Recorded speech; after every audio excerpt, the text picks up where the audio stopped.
pun mà nhóm rồi đó.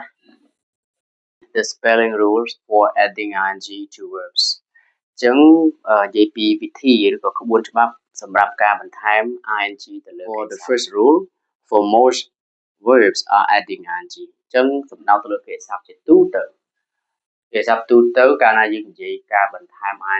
ការក្នុង present continuous tense គឺយើងបន្ថែម ing ណាបាទការយើងសំដៅទៅលើគេសាប់ទូទៅពេលយើងនិយាយទៅក្នុង present continuous យើងបន្ថែម ing បាទតែលឺសូ present continuous tense គឺមានគេសាប់នឹងដាក់ ing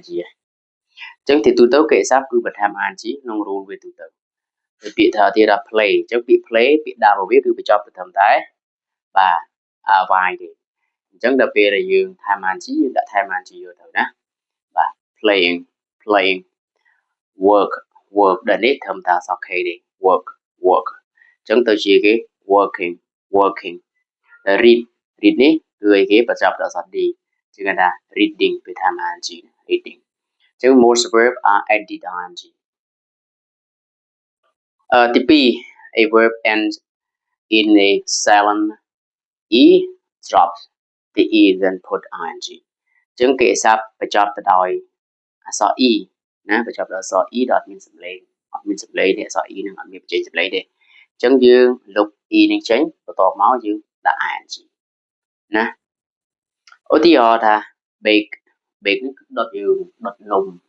បាទពេលយើងថា ing baking អញ្ចឹងអក្សរ e វាមានសម្លេង bake អ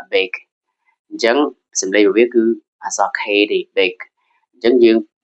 មុននឹងដាក់ ing យើងត្រូវលុប e ចេញណាផ្សេងចេះទៅជា baking dance ទៅជា dancing យើងលុប e ចេញ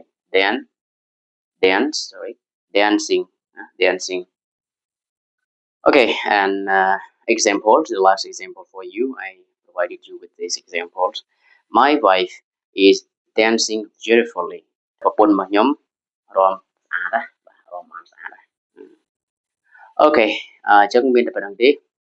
បើសិនបងប្អូនមានអីឆ្ងល់បងអាច comment សួរខាងក្រោមបានហើយ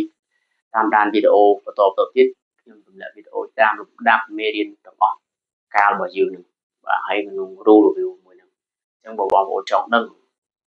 ពីវេយ្យាករណ៍ក្នុងការប្រើប្រាស់កាលរបស់យើងនឹង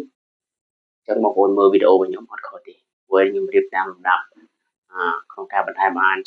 present continuous tense ការប្រើប្រាស់វាមិនរូបមន្តវាមិនណាឧទាហរណ៍វាមិនណារបៀបការថែម ing វាមិន present simple វាមិនអញ្ចឹងវាមានទាំងអស់នៅក្នុងចំណុចនេះអញ្ចឹងបងប្អូនចង់ចេះភាសាអង់គ្លេសក្នុង rule របស់វាមួយហ្នឹងបងប្អូនមើលវីដេអូខ្ញុំអត់ខុសទេ Okay thank you everybody